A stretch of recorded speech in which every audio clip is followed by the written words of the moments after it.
அன்புக்குரிய தம்பி செல்வன் அஸ்வின் அவர்களை சிறப்பு பேச்சாளராக மேடையில் வந்து ஒரு நிமிடம் உரையாற்ற வருக வருக என்று அன்போடு வரவேற்கின்றேன்.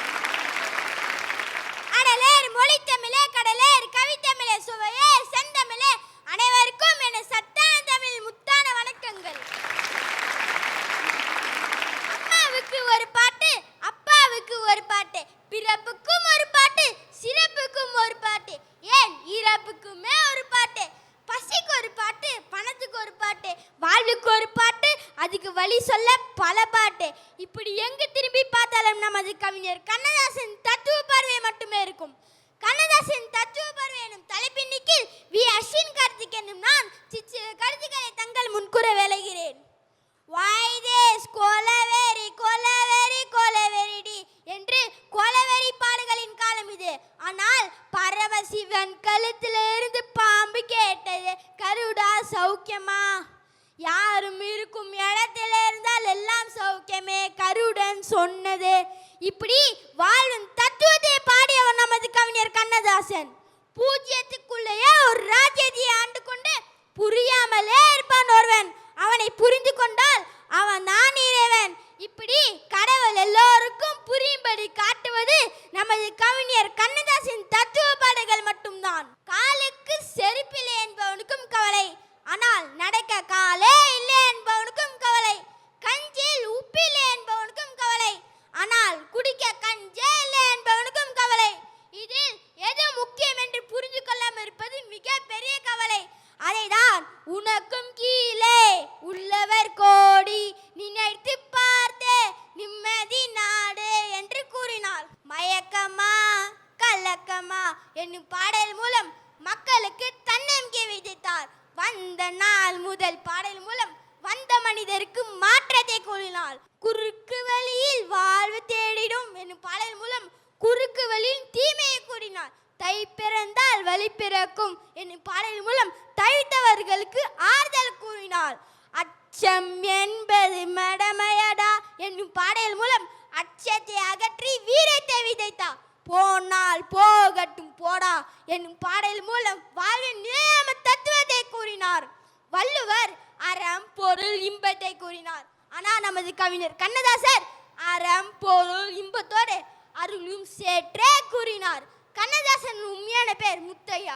முத்தையா உன் கவிதைகளை தமிழுக்கு சொத்தையா என்று கூறி நான் வாய்ப்பின் நன்றி பலவற்றில் நன்றி வணக்கம். அடுத்து சங்கடமே என்று சொல்ல தன்ராஜ் வருகிறார். காற்றுடன் உறவாடும் மொழிதனைக்கும் அதை தன் நாவில் நடனமாடச் செய்யும் உங்கள் அத்துணை பேருக்கும் அன்பு வணக்கம். ஐயா என்னங்கய்யா மகிழ்ச்சி மகிழ்ச்சின்னு பேசிக்கிட்டே இருக்காங்க. கடந்த 2 தினத்துக்கு முன்பாக டைம்ஸ் ஆஃப் இந்தியாவில் ஒரு ஆய்வறிக்கை வருது. IFPR அப்படிங்கிற international food policy research institute அமெரிக்காவில் அமைந்திருக்கிற அந்த அமைப்பு ஒரு ஆய்வறிக்கையே வெளியிடுறாங்க.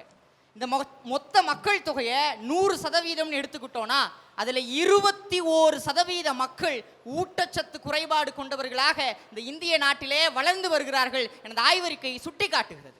அந்த 21%ல் 44% குழந்தைகள் எனவும், அந்த 44%ல் 7% 5 வயது கூட பூர்த்தியடையாமல் இந்த ஊட்டச்சத்து குறைபாடு மால்நரிஷ்மென்ட் என்கிற இந்த ஊட்டச்சத்து குறைபாடால் இயற்கை எய்திருக்க குழந்தைகள் என ஒரு அவல நிலையை அந்த டைம்ஸ் ஆஃப் இந்தியா ஆய்வறிக்கை சுட்டி காட்டுகிறது.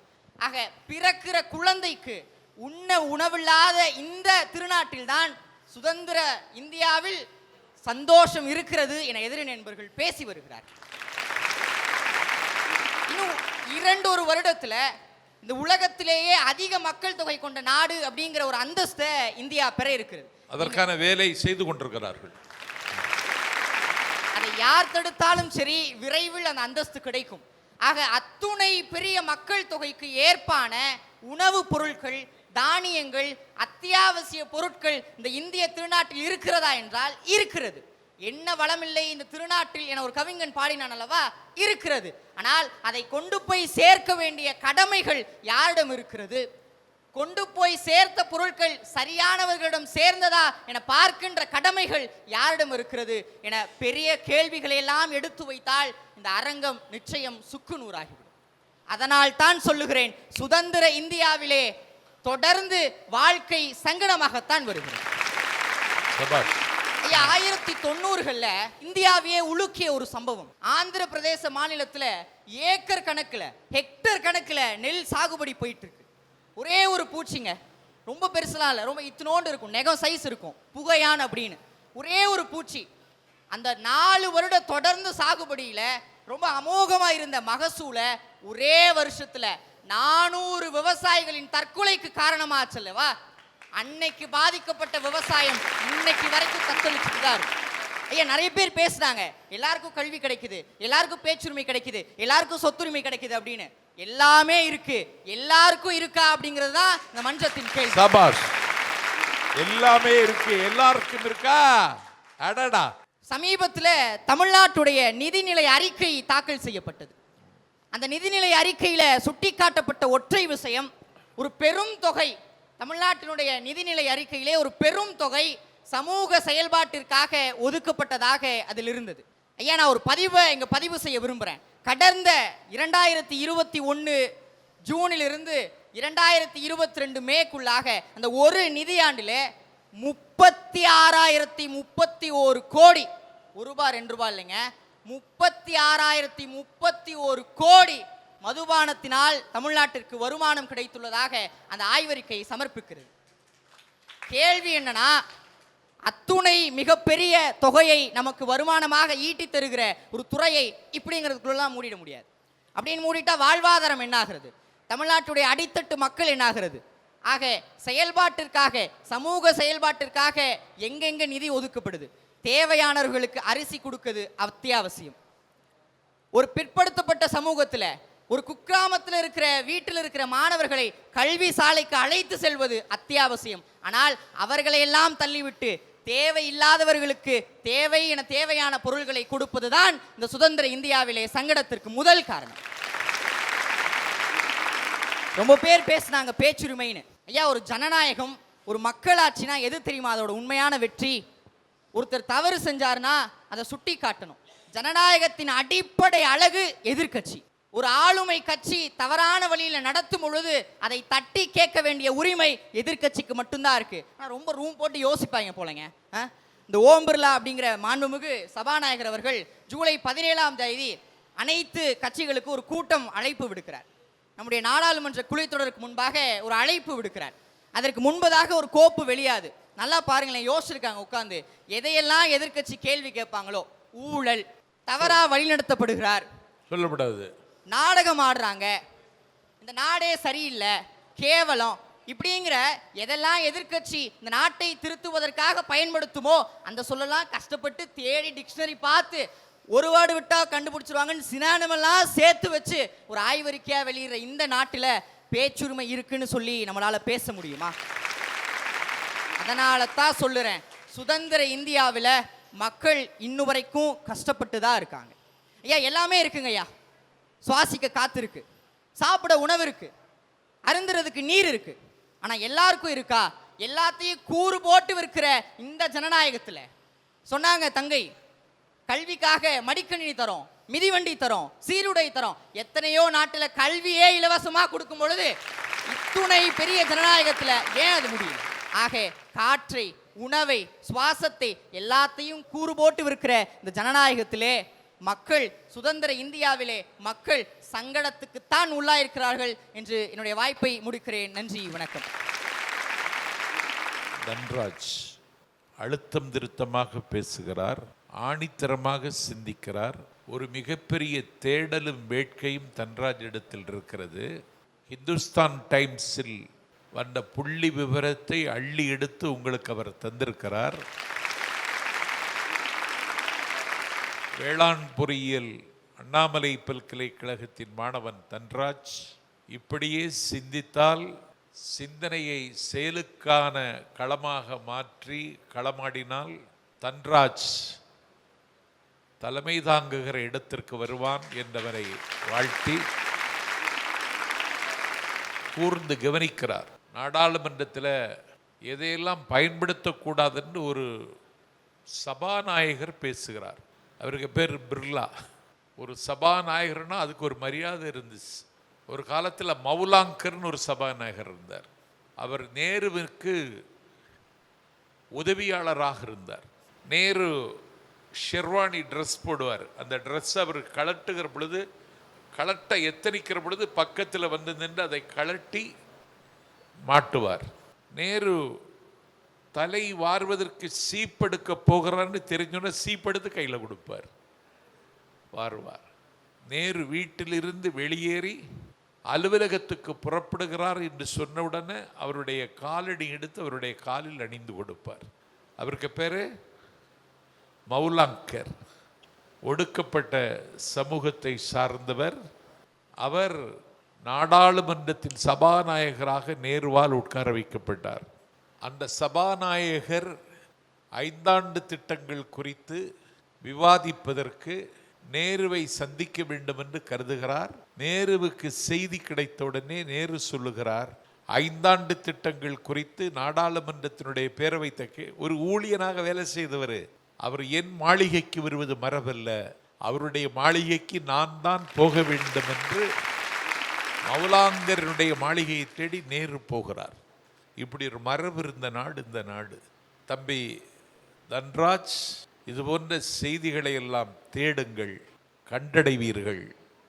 தட்டுங்கள், திறக்கப்படும். கேளுங்கள், கொடுக்கப்படும். தேடுங்கள், கண்டடைவீர்கள் என்று இந்த சுதந்திர தினத்தில் தனராஜுக்கு சொல்லி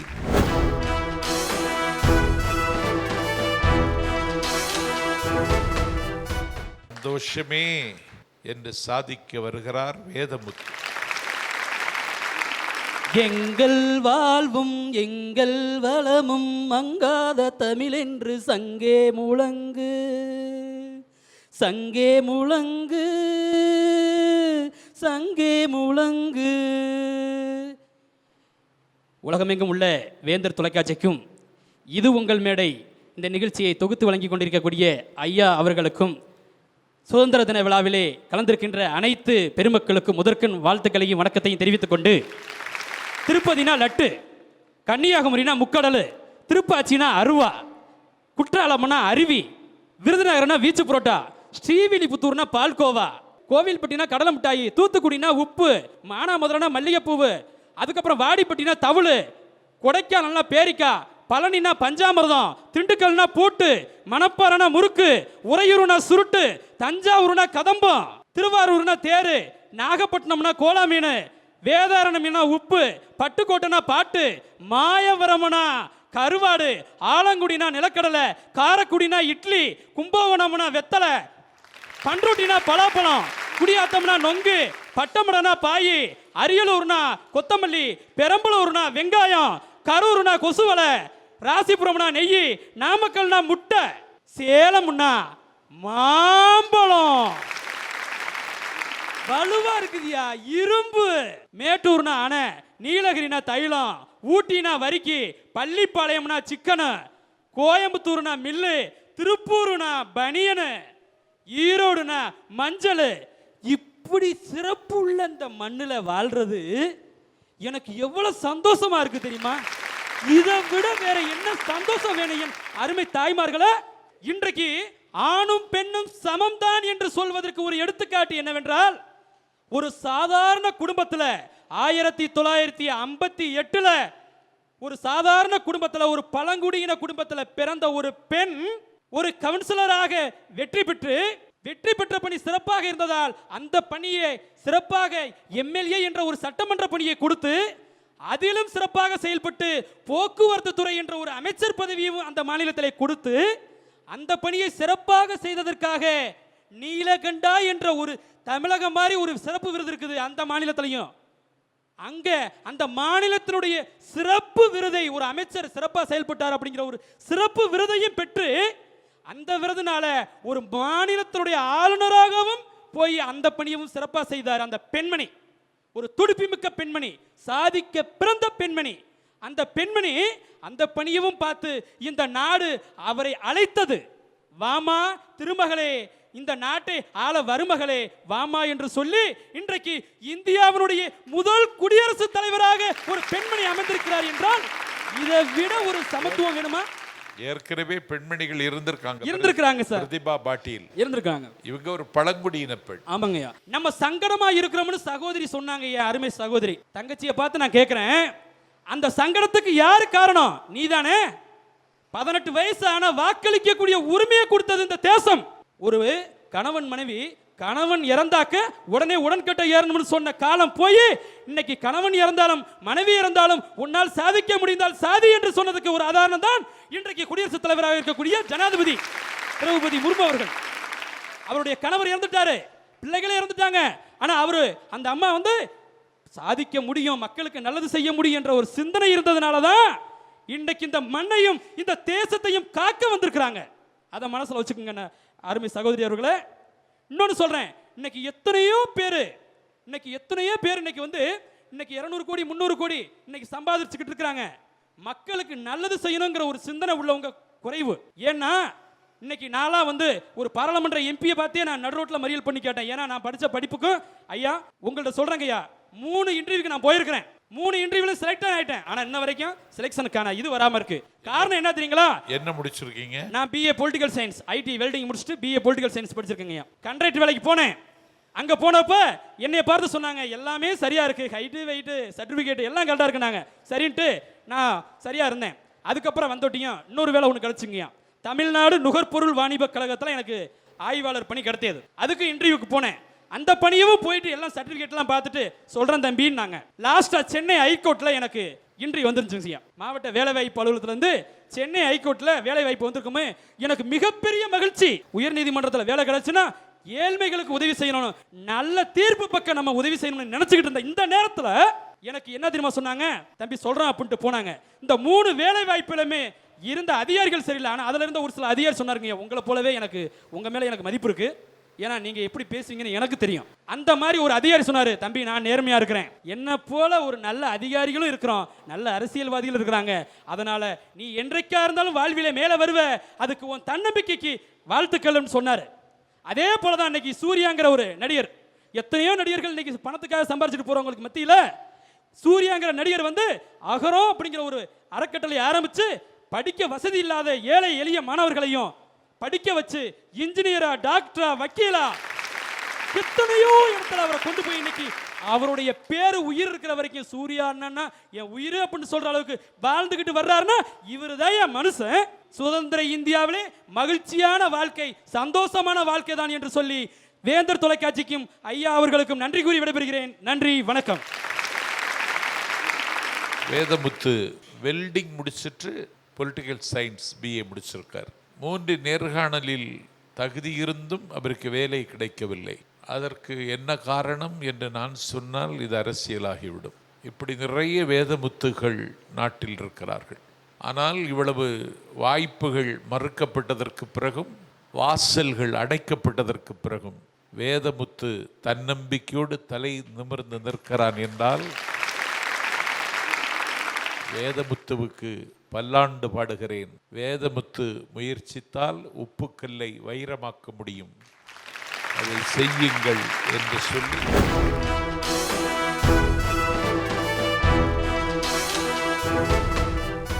தொடர்ந்து புனிதா சங்கடமே என்று சாதிக்க வருகிறார்.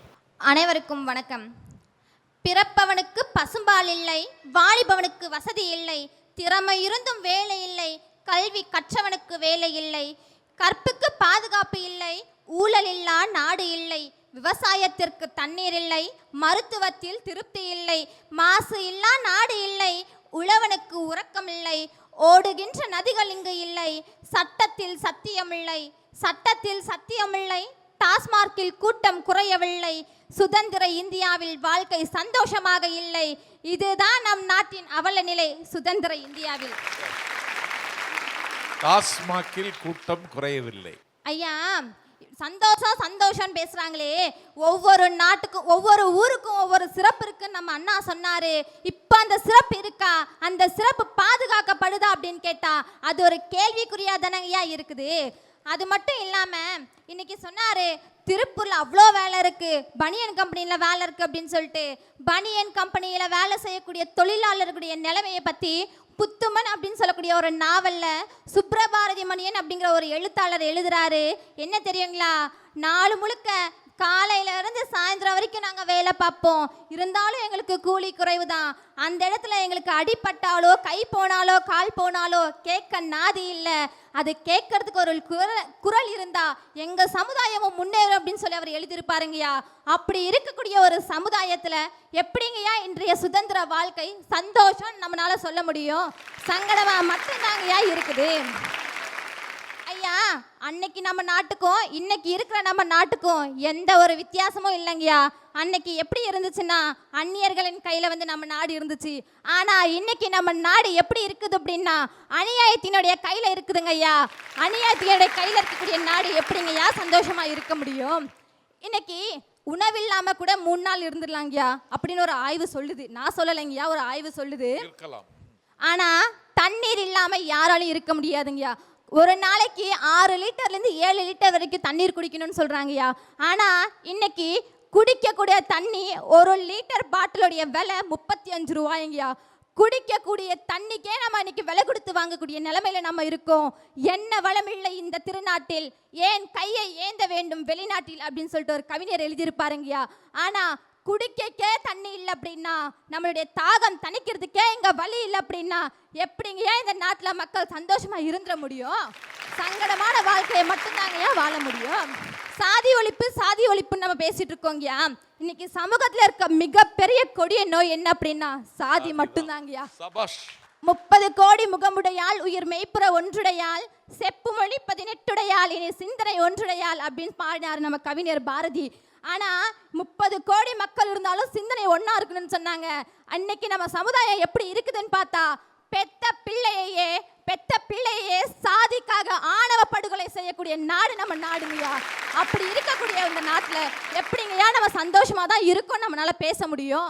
சங்கடமா மட்டும்தாங்கய்யா இருக்கோம். நம்ம அதையும் தாண்டி இன்னொன்று நம்மளை என்ன அடிமைப்படுத்திட்டு இருக்கு, என்ன நம்மளை வந்து பிடிச்சி வச்சிருக்கு அப்படின்னு பார்த்தோம் அப்படின்னா விஞ்ஞானம் யா. நாட்டின் வளர்ச்சியா விஞ்ஞானம், நாட்டின் வளர்ச்சின்னு கொண்டு வந்தது தாங்கயா விஞ்ஞானம். ஆனால் விஞ்ஞானத்தினால கொண்டு வரப்பட்ட ஸ்டெர்லைட்டு கூடங்குளத்து அணு உலை இதனால எத்தனை பாதிப்புகள் ஏற்பட்டிருக்குன்னு தெரியுமாங்கய்யா? உடலளவுலையும் மனதளவுலையும் அதிகமான பாதிப்பை வந்து அது ஏற்படுத்தியிருக்குங்கய்யா. அது மட்டும் இல்லாமல் விவசாயம் தான் நம்ம நாட்டுடைய முதுகெலும்பு. விளையக்கூடிய விளைநிலங்கள் எல்லாமே இன்னைக்கு மலடா போயிடுச்சுங்கய்யா. விளைவிக்கிறதுக்கான நிலங்களே இல்லைங்கய்யா. அப்படி இருக்கக்கூடிய நாட்டில் நம்ம எப்படிங்கய்யா சந்தோஷமா இருக்கோம் நம்மளால சொல்லிட்டு இருக்க முடியும்? சங்கடமாக மட்டும்தாங்க இருக்குது நம்மளுடைய இந்த சுதந்திர வாழ்க்கை. ஓடி விளையாடு பாப்பா, ஓடி விளையாடு பாப்பா, இன்னைக்கு விரும்பி வீடியோ கேம் விளையாடு பாப்பா அப்படின்னு மாறி போயிடுச்சுங்கய்யா. இன்னைக்கு எந்த ஒரு குழந்தையுமே ஓடி விளையாடுறது கிடையாதுங்கய்யா. கைபேசியில் காலந்தொல்லும் அண்ணன், திறன் பேசியில் விளையாடும் குழந்தை, நெடுந்தொடரில் நெகிழும் அம்மா, கணினியில் கரையும் அப்பா, எங்கே போனது குடும்பம், குடும்பத்தின் நாகரிகமும் சந்தோஷமும்.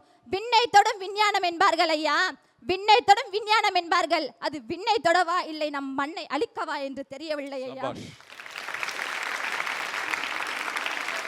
நம்ம பழங்காலத்துல பாட்டிமார்கள்லாம் வாழ்ந்திருப்பாங்கய்யா. இன்னைக்குமே அவங்களால எல்லா வேலையும் செய்ய முடியும், நம்மளால முடியாது. அவங்க என்ன யோகா கிளாஸ் போயிட்டு இருந்தாங்களா, இல்லை எக்ஸசைஸ் பண்ணி வளர்ந்தாங்கயா? அவங்க காலையில எந்திரிச்சு சாயந்தரம் வரைக்கும் செய்யக்கூடிய வேலை தான் இங்கே அவங்களுக்கு எக்ஸசைஸாக இருந்துச்சு. ஆனால் இன்னைக்கு நம்மளுடைய விஞ்ஞானத்தினால ஆட்டுக்கல்லும் போயாச்சு, அடிச்சு துவைக்கும் கல்லும் போயாச்சு, நோய்கள் பலவும் வந்தாச்சு. இப்படி இருக்கக்கூடிய நம்ம நாட்டில் எப்படிங்கய்யா சந்தோஷம் இருக்க முடியும்? சங்கடம் மட்டும்தாங்க இருக்குது நம்ம நாட்டில்.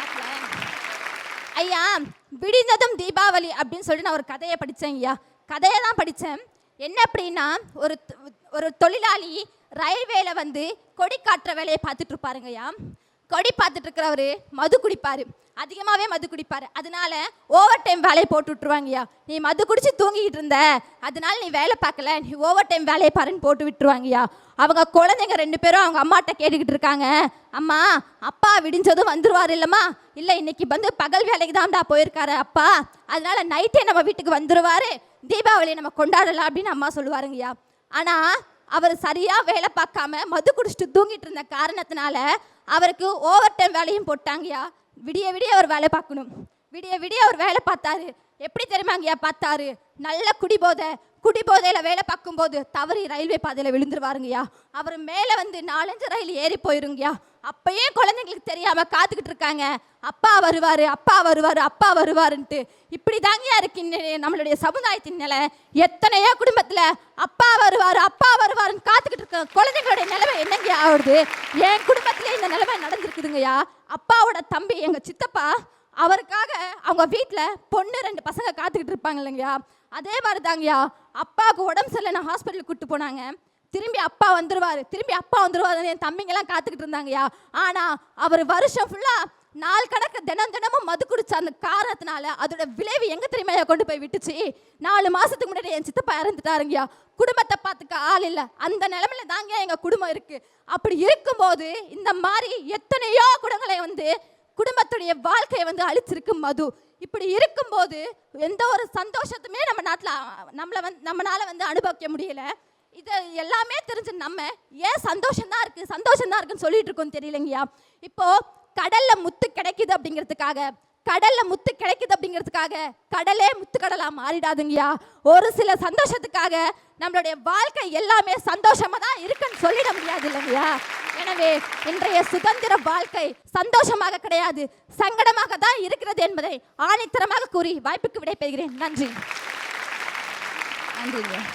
புனிதா அவள் குடும்பத்தின் சோகத்தை இரத்தம் சொட்ட பதிவு செய்தாள். அவளுடைய சித்தப்பாவை போல பல அப்பாக்கள் தமிழ்நாட்டில் இருக்கிறார்கள். ஒரு வீட்டில் 4 பேர் ஆண்கள் என்றால் 2 பேர் குடிகாரனாக இருக்கிறான். ஒரு குடிகாரனாக இருக்கக்கூடிய அவனோடு ஒரு பெண் குடும்பம் நடத்துவதை விட கொடுமையானது வேறொன்றும் இல்லை. ஆனாலும் குடும்பம் நடத்துகிறாள் ஒரு பெண்மணி. நல்லா குடிச்சிட்டு வர்றான், வருகிற வழியில் சாக்கடையில் விழுந்து கிடந்தான் என்று செய்தி வருகிறது. நாளைக்கு அவளுடைய தம்பிக்கு கல்யாணம், இவன் குடித்து விட்டு சாக்கடையில் கிடக்கிறான். மகனை அழைத்து கொண்டு சாக்கடைக்கரையில் சென்று அவனை அள்ளி எடுத்து ஒரு ஆட்டோவில் போட்டு வீட்டுக்கு கூட்டி கொண்டு வந்து அவனை வெதுவெதுப்பான தண்ணீரில் குளிப்பாட்டி எலுமிச்சம்பழத்தை உச்சியில் வைத்து தேய்த்து அவனை ஒரு சமவெளிக்கு கொண்டு வருவதற்கு ஒரு போராட்டம் நடத்தி அதற்கு பிறகு அவனை உணவு கொடுத்து தூங்க வைத்ததற்கு பிறகு அவன் மீண்டும் குடிப்பதற்கு வாய்ப்பு கிடைக்குமா என்று கதவை திறந்து தாவுவதற்கு துடிக்கிறான். இப்படி நிறைய வீட்டில் இருக்காங்க. அடுத்த நாள் காலையில் அவளுக்கு தம்பிக்கு கல்யாணம். அடகு வைத்திருந்த நகையை குறைந்த வட்டிக்கு கடன் வாங்கி நேற்று தான் மீட்டிருக்கிறாள். நாளைக்கு தம்பி கல்யாணத்துக்கு போகிற பொழுது நகை போட்டு கொண்டு போக வேண்டும் என்று அவன் கையில் அணிந்திருந்த பிரேஸ்லெட்டும் நகை கடையில் அடகு கடையில் தான் இருந்துச்சு. அதையும் மீட்டு கொண்டு வந்து காலையில் இவள் கல்யாணத்துக்கு அவன் உடுத்தி இருந்த பட்டு சேலையை அவனுக்கு உடுத்தி பார்த்து இவளிடத்தில் இருக்கிற ஒரு நல்ல பட்டு சேலை எடுத்து உடுத்தி மகனோடு கல்யாணத்துக்கு போகிற பொழுது சாந்தா வந்துட்டா, பழனியப்பனும் வந்துட்டான், நல்லா இருக்காங்களே, என்னமோ அவனை பற்றி என்னெல்லாமோ செய்தி வந்துச்சு, ஆனால் அப்படி ஒன்றும் தெரியலையே அப்படின்னு குடிகார கணவனை கூட நல்லவனாக மாற்றுவதற்கு ஒரு பெண் எடுக்கிற போராட்டம் இருக்கு பாருங்க. அதுதான் தமிழ்நாட்டில் பாதி குடும்பங்கள் இன்னைக்கு நடந்துட்டு. இதை ஒரு ஆழ்வார் பாடுகிறார். கண்டார்கள் இகழ்வனவே காதலன்தான் செய்திடினும் கொண்டவனை அறியாத குலமகள் போல. இந்த குலமகளெல்லாம் கொலைமகளாகணும்னு நினைக்கிறவனாம். குலமகளா இருந்தா இப்படித்தான் இவன் இருப்பான். குலமகள் கொலைமகள் ஆனாதான் இவன் நிறுத்துவான். இது இன்னைக்கு சமூகத்தில் இருக்கிற நிலைமை. புனிதா இரத்தம் சொட்ட பதிவு செய்தாள். BA தமிழ் படிக்கின்ற புனிதா ஒரு பெரிய சொற்பொழிவாளர் ஆவதற்கான வாய்ப்பு நிறைய இருக்கிறது. நிறைய படியுங்கள். தமிழ் அவ்வளவு செய்தி இருக்கு.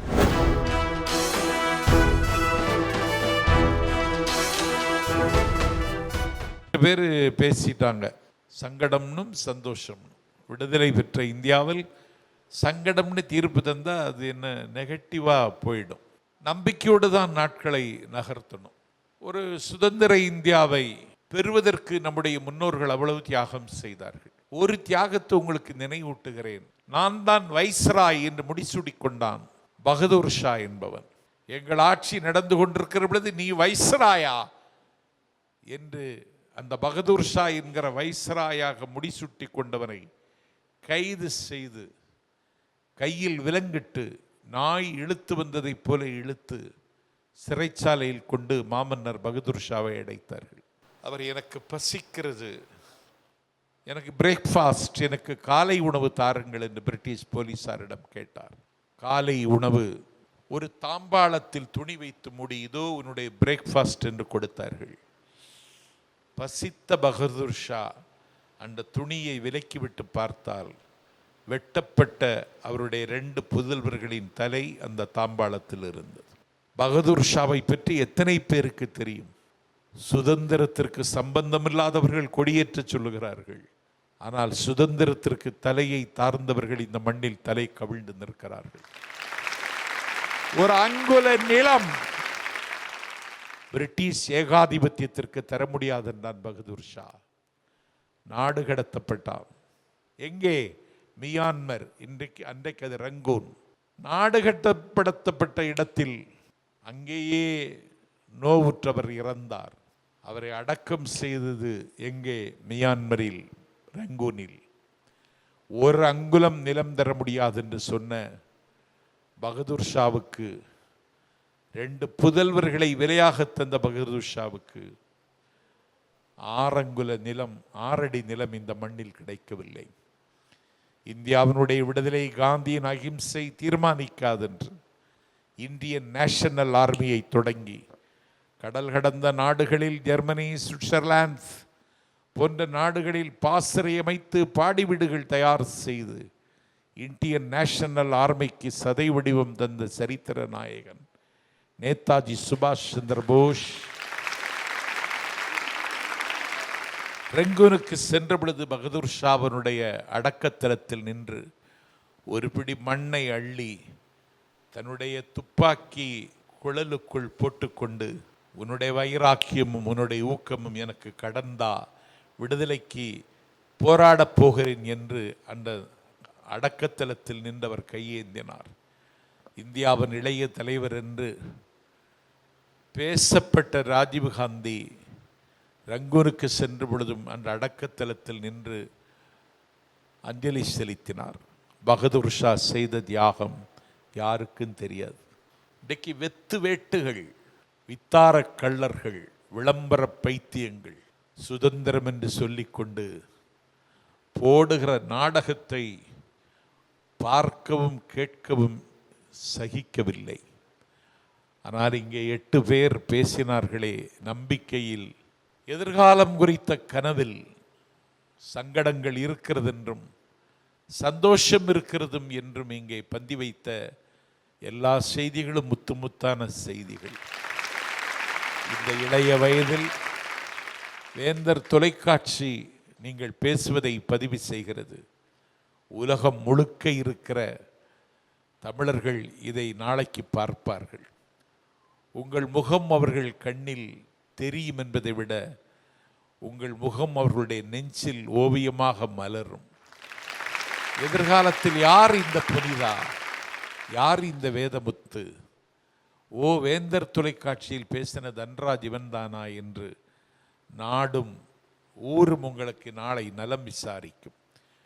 உங்கள் வயதில் எனக்கு இந்த வாய்ப்பு கிடைக்கவில்லை. கன்னியாகுமரி மாவட்டத்தில் மலையாளமும் தமிழும் கலந்த மணிப்பிரவாள நடை பேசுகிற ஒரு சின்னஞ்சிறிய கிராமத்தில் பிறந்து எதிர்நீச்சல் போட்டு இந்த இடத்திற்கு வந்திருக்கிறேன். ஆனால் காலம் உங்களுக்கு கவரி வீசுகிறது. சின்ன வயதில் தொலைக்காட்சி இதோ உங்கள் மேடையில் பேசுகிற வாய்ப்பு கிடைத்திருக்கிறது. சந்தோஷம் என்று சொல்லிவிட முடியாது. 1150 ரூபாய் சமையல் கேஸ். மீண்டும் விறகை தேடி என் கிராமத்து தாய் சுள்ளி பொறுக்குவதற்கு காட்டுக்கு போகிறாள். சந்தோஷம் என்று சொல்ல முடியவில்லை. ஸ்கூட்டரை ஒதுக்கி வைத்துவிட்டு உடைந்து கிடந்த சைக்கிளை உருப்படியாக வேலை செய்து சைக்கிள் எடுத்து போகிறார் என்னுடைய தந்தை. சந்தோஷம் என்று சொல்ல முடியவில்லை. கல்லூரிகளில் கட்ட வேண்டிய கட்டணத்தை கட்டுவதற்கு வழியில்லாமல் மாசற்ற மனைவியினுடைய மஞ்சள் கயிற்றில் தொங்கி கிடக்கிற மாங்கல்யத்தை கொண்டு போய் மார்வாடி கடையில் வைக்கிற பெற்றோர்கள் தான் இந்த மண்ணில் அதிகமாக இருக்கிறார்கள். தாங்கள் சிரமப்பட்டாலும் தாங்கள் சிலுவை சுமந்தாலும் தங்கள் பிள்ளைகள் கல்வி கற்க வேண்டும், கரை சேர வேண்டும் என்று கருதுகிற பெற்றோர்கள் இருக்கிற நாடு நம்முடைய நாடு. இதுதான் இந்த நாட்டினுடைய நல் வாய்ப்பு. ஆகவே யாரும் நம்பிக்கையோடு இருங்கள். I never quite despair. நான் நம்பிக்கையோடும் சோர்வில்லாமலும் இருக்கிறேன். எனக்கான ஒரு உலகம் உண்டு. இந்த உலகத்தில் நான் சாதிப்பதற்கான இடம் இருக்கிறது. இந்த உலகம் ஒரு நாள் என்னுடைய காலடியில் வந்து விழும் என்று நம்புங்கள். Feed the military man, capture the nation என்று சொன்ன மாவீரன் அலெக்சாண்டர் உலகத்தினுடைய முக்கால் பகுதியை கைப்பற்றினான். இன்றைக்கு கூகுள் சுந்தர் பிச்சை உலகத்தில் அவன் இன்றைக்கு உலகத்தையே ஆக்கிரமித்திருக்கிறான்.